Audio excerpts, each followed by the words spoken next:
Ken, pourquoi tu lis des BD? Parce que... Oh putain! Parce que...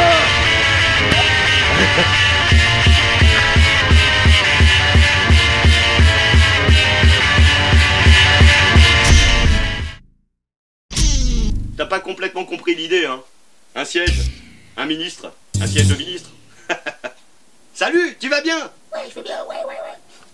Super. Oh, tu connais le dessin de Binet à travers les bidochons. Tu vois bien, c'est du noir et blanc, rien de très croustillant, pas beaucoup de détails. Mais on s'en fout, parce que le propos est pas là du tout. Le propos, il est juste sur cette délicieuse finesse que Binet arrive à injecter dans un humour très trash pour caricaturer les hommes politiques, montrer qu'ils sont que dans le paraître, ils sont dans la société du spectacle, les hommes politiques. Voilà, ils sont juste là pour donner le change à une population qui est en attente d'être dirigée, mais d'être dirigée pour quoi faire exactement, pour aller dans quelle direction exactement, eux-mêmes ils ne le savent pas, hein, les hommes politiques. Hein. Franchement, ils occupent des ministères, ils font des réunions, ils discutent de choses pas très importantes. Tu vois, c'est le quotidien de cet homme politique qui est assez fascinant. Par exemple, les syndicats veulent le voir à 20h. Pourquoi à 20h? Bah parce que quand il va y avoir la sortie de la réunion avec les syndicats, ils vont pouvoir passer au journal télévisé. Mais monsieur le ministre, lui, il dit mais à 20h, c'est le rouge dîne.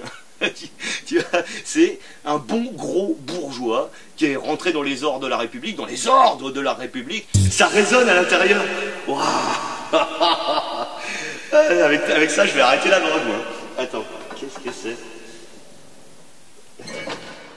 Et un des aspects les plus intéressants, tu vois, de ce bouquin, c'est quand même les conseils des ministres. Hein, parce que Lucien Grandgarçon, il a quand même un projet à avancer pour lutter contre le salami coréen, si je ne m'abuse.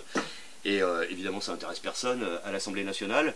Sauf que comme son parti veut voter contre, l'opposition, elle veut voter pour, ça crée un gros bordel, du coup tous les ministres viennent, tous les journalistes viennent pour parler d'un truc qui est absolument inintéressant, on y revient encore une fois, donc tout le monde vient et puis arrive le soir, hein, les journalistes s'en vont dans leur pénate, les ministres, eux, enfin les députés en l'occurrence, vont bouffer, et puis à la fin du repas, bien arrosé évidemment, il n'y a plus personne qui veut retourner voter, donc ils envoient chacun un représentant, et finalement vers 1h ou 2h du matin, bah, le projet est adopté à l'unanimité par l'opposition en fait qui a voté pour et le parti de Lucien Grandgarçon qui a voté contre. Donc c'est d'une bêtise incommensurable, mais c'est d'un humour assez croustillant. Il faut voir les étapes, la façon dont Binet les amène. J'adore ce mec Binet, hein. Il est plus tout jeune, mais je t'aime Binet. J'adore ton livre. Magical. Tu vois, avec ce bouquin, monsieur le ministre, tu vas te fendre la gueule. Et en fait, ce qui est génial aujourd'hui avec ce bouquin, c'est que tu peux le relire, c'est toujours d'actualité, parce que le parallèle avec la politique d'aujourd'hui, c'est...